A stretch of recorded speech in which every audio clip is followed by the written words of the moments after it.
যদি আপনি এই গণভোট বাতিল হয়ে যায় তাহলে কিন্তু এই নির্বাচনও প্রশ্নবিদ্ধ হবে। ফলে যদি গণভোট বাতিল হয়ে যায় ফলে এই পুরো এই সময় সরকারেরও বৈধতা থাকবে। আমরা দেখছি বিভিন্ন নিম্ন আদালত থেকে কিন্তু ফ্যাসিস্ট এবং হত্যা মামলার আসামি যারা তাদেরকে জামিন দেওয়া হচ্ছে। আবার আপনারা জানেন যে ভুয়া মামলাও হয়েছিল প্রচুর। এই ভুয়া মামলা কিন্তু এখন যারা সরকারি দল অর্থাৎ বিএনপি নেতাকর্মীরাই করেছে। ফলে এই পুরো বিষয়টাই কিন্তু আসলে একটা সুরাহা লাগবে এবং এই বিচার এবং সংস্কার এটা কিন্তু আসলে সরকার দল বা বিরোধী দলের বিষয় না, এটা জাতীয় ঐক্যমত্যের ভিত্তিতে এইটা নিশ্চিত করতে হবে। ফলে আমরা বিচার সংস্কার এবং এই দুর্নীতি প্রশ্নে আমরা কিন্তু বিন্দু পরিমাণ ছাড় দিব না। হাইকোর্টে একটি রিট হয়েছে জুলাই সনদ বাতিল এবং গণভোট বাতিল বিষয়ে, এই বিষয়ে আপনাদের অবস্থা?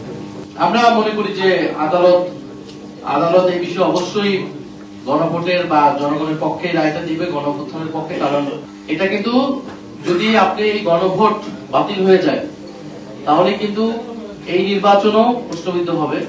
কারণ এই নির্বাচন আপনি কোন সংবিধান অনুসারে করেছেন? এই নির্বাচন তো সংবিধান অনুসারে এই সময় নির্বাচন হওয়ার কথা না, অন্তর্বর্তী সরকার হওয়ার কথা না, গণভোট কোনো কিছুই হওয়ার কথা না।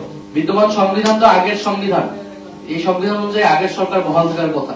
ফলে এই সবকিছুর বৈধতা একমাত্র হচ্ছে জুলাই গণঅভ্যুত্থান।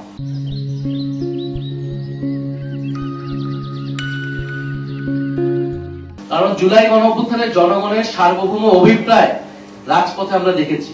সেই অভিপ্রায় অনুসারে কিন্তু আপনারা পরবর্তীতে সংস্কার কার্যক্রমগুলো হয়েছে, গণভোটের আদেশ রাষ্ট্রপতি কর্তৃক দেওয়া হয়েছে এবং সেই আদেশ অনুসারে গণভোট এবং এই নির্বাচন হয়েছে।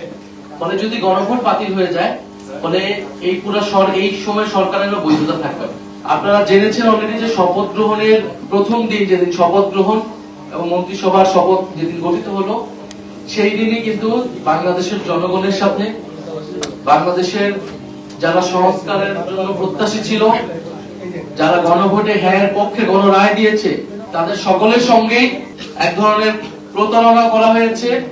সংবিধান সংস্কার পরিষদের সদস্য হিসেবে সরকারি দল তারা শপথ গ্রহণ না করে, যেখানে এই নির্বাচনের সাথে গণভোট একটি অঙ্গাঙ্গী বিষয় ছিল এবং গণভোট হয়েছে জুলাই সনদ বাস্তবায়ন আদেশ অনুসারে, যে আদেশে খুবই স্পষ্টভাবে বলা হয়েছে যে শপথ গ্রহণ সংসদ সদস্য এবং সংবিধান সংস্কার পরিষদ সদস্য হিসেবে একই দিনে শপথ অনুষ্ঠিত হবে এবং একই ব্যক্তি শপথ পড়াবেন এবং যারা সংসদ সদস্য হিসেবে নির্বাচিত হবে তাদের সমন্বয়ে সংবিধান সংস্কার পরিষদ নামে একটি পরিষদ গঠিত হবে, যারা মূলত এই জুলাই সনদ এবং গণভোটে যে সংস্কার প্রস্তাবনাগুলো ছিল সেগুলো বাস্তবায়ন করবে, সেগুলো সংবিধানের সমন্বয় করবে।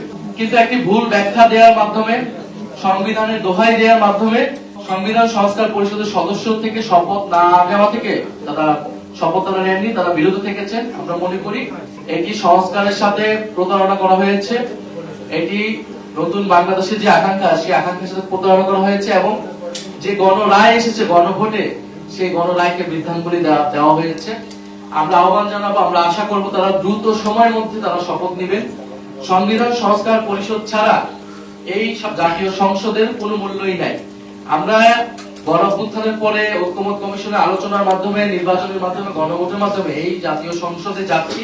কারণ এই জাতীয় সংসদ শুধু জাতীয় সংসদ নয়, এই জাতীয় সংসদ একটি সংবিধান সংস্কার পরিষদ হিসেবে কাজ করবে এবং সংবিধান পরিবর্তন করে বাংলাদেশের গণতান্ত্রিক যে সংস্কার, বাংলাদেশের প্রতিষ্ঠানগুলোর যে সংস্কার, সেই সংস্কারগুলো নিশ্চিত করবে।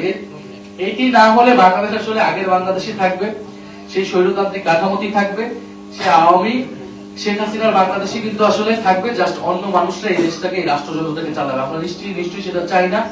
সংস্কারের আকাঙ্ক্ষা সরকার দলের যারা রয়েছেন, যারা নেতৃত্বে যিনি আছেন, তারাও বলেছেন হ্যাঁ ভোটের প্রচারণা তারা করেছেন। ফলে আমরা আশা করব অতি দ্রুত সময়ের মধ্যে তারা সংবিধান সংস্কার পরিষদ হিসেবে শপথ নেবেন এবং কারণ জাতীয় সংসদ এই সংবিধানের এই যে মৌলিক কাঠামোর পরিবর্তনগুলা, সেই পরিবর্তনগুলা শুধুমাত্র সংসদের মাধ্যমে, সংসদ সদস্যদের মাধ্যমে হওয়া সম্ভব নয়। এই আলোচনা, এই তর্ক বিতর্ক কিন্তু সেই ঐক্যমত কমিশন থাকতেই কিন্তু আমরা করেছি। ফলে আমরা সরকারি দলের প্রতি আহ্বান জানাচ্ছি দ্রুত সময়ের মধ্যে জাতীয় সংসদকে কার্যকর করতে সে অধিবেশন ডাকা হোক এবং তার আগে সংবিধান সংস্কার পরিষদ সদস্য হিসেবে তারা শপথ নিক এবং সংবিধান একই সময় যাতে সংবিধান সংস্কার পরিষদের অধিবেশন ডাকা হয় আমরা সেই আহ্বান জানাচ্ছি।